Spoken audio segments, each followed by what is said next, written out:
Vous avez reconnu? Allez. Allez, bonne journée, Chloé. Bugale laouen lodal DSDO kuita tadiga mamik evel ba pepsko le oa an distro a mintimant ba diwan kemper. A blam d'ar zurentez yeret evez maskloug an ar skolerez hag ar skoazelerez, mes kanfet evet ar reolennou e kenver mizevel. Padal o deus ranket chom ar geren e tout l'an nor da fizia o bugale a lavar kenavo deo pep famil dizro.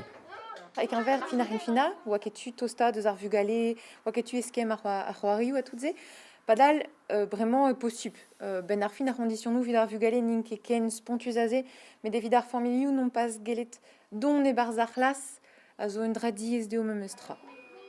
Daouzek bugel, bihan a kren a zo erlas a laouen e ar skoli divrasa da ad kaout o mignonnet. Evit ar geren e oa poignie e ad kafche o bugale ar skol goude kaji c'hwer misvezean. Evito, damson, j'ai emad don ar skol en dro hag ad kavout a mignonez, ad kavout Camille, Yves, hag setu, non, plijus.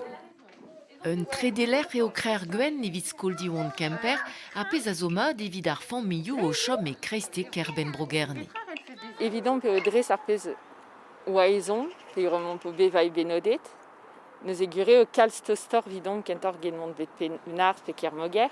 Evet just, a heom hol laouen gant a digori digese, pa wezer o tiezmat, krouy lerioù nevez pendaben. Noa ket bet varlene, chanj ket din, setu era ad kregi ganti gant an dioren ya madeo. Madeie evit ar vugale, youl ganto c'hoari a deski. Mader skol? Ya, Mader?